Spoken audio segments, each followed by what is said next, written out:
Having a home expire can be discouraging, especially after months on the market. And most of the time, it's not about the house at all, it's about the approach. And if you're new here, my name's Spencer Lowe. I'm with United Real Estate Louisville. Make sure you click that subscribe button and the bell notification so you don't miss any of my market updates, buyer and seller tip videos, or just general real estate content that I post on this channel.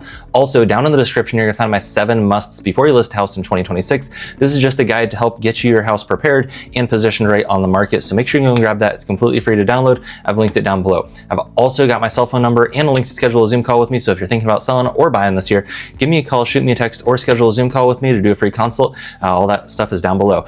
With that being said, let's jump into the video. All right, so first off, when a house expires, essentially all that means is that you put the house on the market, it lasted as long as that listing contract was good for it, and then it came off the market and it's no longer on the market. So essentially it's expired, the listing has expired, right? Now with that being said, it can be discouraging because a lot of sellers think that nobody likes their house, and that's typically not necessarily the case. Typically a lot of people like the house, they just can't make it work because of the price, the condition, or the prep work. Maybe it's the positioning of the house. So we can do some things differently.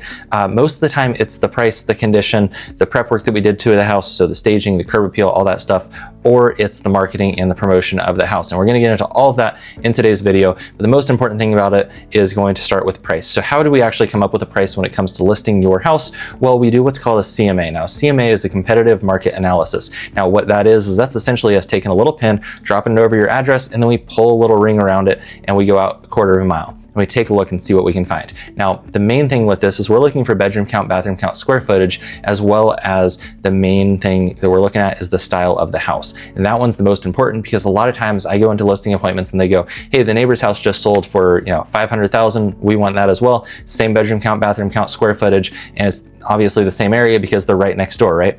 But the issue is a different style of house. So we have to compare your house to the same style of house. And that's kind of where it trips sellers up a lot of the times, because at the end of the day, if we compare a ranch to a 2-story, it's not an even comparison. So we have to compare a ranch to a ranch, a 2-story to a 2-story, a split level with a split level, a Cape Cod to a Cape Cod. And there's a dozen different other styles of houses, but it's important that we're comparing apples to apples, because if we compare a 2-story to a ranch, it's not really a comparison because they're 2 different styles of houses. So we need to compare a ranch to a ranch, 2-story to a 2-story.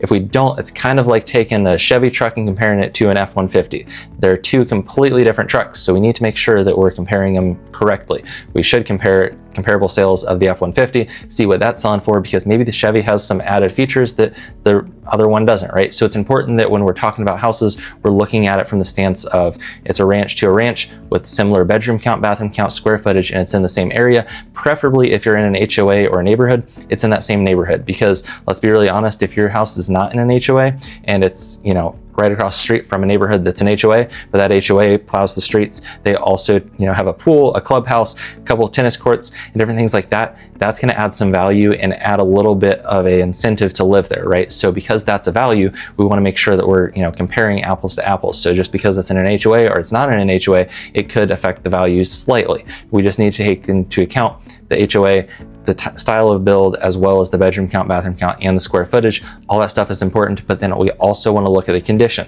Just because it's the same style of house, bedroom count, bathroom count, square footage, and all that stuff, what's also important is we also want to make sure that it's in the same condition. Because if our house hasn't been updated since the 70s, and the other house that just sold was updated, fully renovated last year, well, it's obviously going to make a difference in the sales price. So we need to be really strategic when it comes to pricing. We also need to be really honest with ourselves when it comes to pricing to make sure that we're pricing the house correctly. Now, with that being said, one of the biggest mistakes that happens when you go to relist a house is, yes, the price. It's also the condition, the prep work, as well as the promotion. But the main thing is if we relist the house the exact same way as we already had it, we use the same photos, we use the same price, we do everything the exact same, and we expect a different result, it doesn't really make much sense. So with that, we need to potentially drop the price a little bit. The second thing is the prep work and the condition of the property. This might be things like we need to go ahead and paint the rooms. We might replace carpet. We might do a couple things other than that just to kind of spruce the place up, focus on our curb appeal, our staging, make sure the house smells good. We want to make sure it's clean. We want to wipe the baseboards down, clean the ceiling fans, that stuff that we don't typically get to on a weekly basis,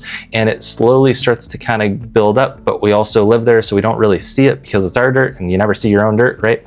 The other thing is once we have it spruced up, we want to make sure that we're showing the house off correctly. That's with professional photos and videos. We want to make sure that we're positioning the house to show off in the best light possible when it's on the market. If we only have a couple pictures on the MLS and we're promoting a couple pictures, it's not going to do as good of a result as if we showed off the entire house throughout photos and videos professionally. And then we also want to make sure that we're adding stuff to it when it comes to promoting the property, like Facebook ads, YouTube ads, TikTok, Instagram. All that stuff is really important because let's be really honest, when buyers search, they search in buckets. So let's say your house is a 3-bed with a bonus room in the basement. Well, there's a buyer out there that's probably searching for a 4-bed right now, who's never going to see your house because it's a 3-bed, but they want that 4th bedroom for an office. They want that 4th bedroom for a gym. Or they want that 4th bedroom for whatever it is, right? They just want maybe a storage room. Whatever it is, they're looking for a 4-bedroom, but they'd be okay with a 3-bed with a bonus room in the basement if there was a video about it that was put in front of them on Facebook, Instagram, or YouTube, TikTok, whatever it is, right?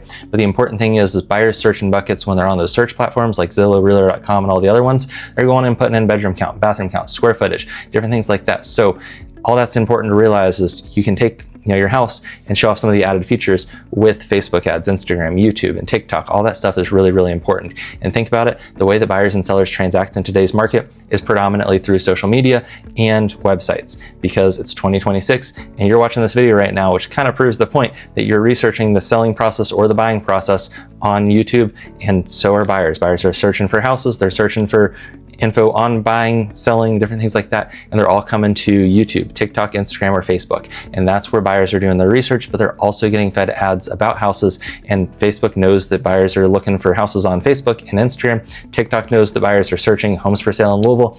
They're also looking on YouTube and they're typing in things like how to buy a house in 2026, what's changed about buying a house, real estate market updates. They're looking for all this stuff, and Facebook, Instagram, YouTube, and TikTok knows that, and then they feed them houses because of that.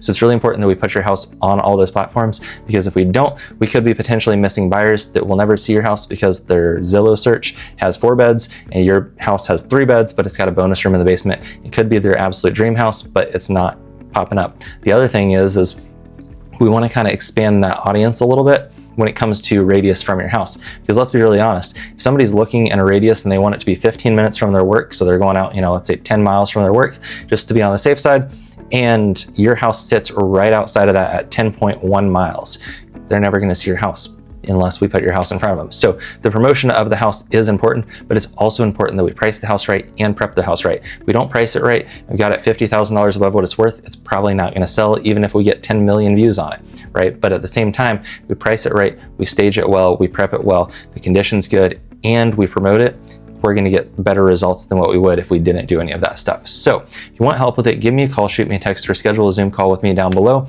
Once again, my name's Spencer Lowe. I'm with United Real Estate Louisville. I'll see you in the next one. Make sure you click that subscribe button and the bell notification before you go, as well as the like button if you got something out of it. And I'll see you in the next one.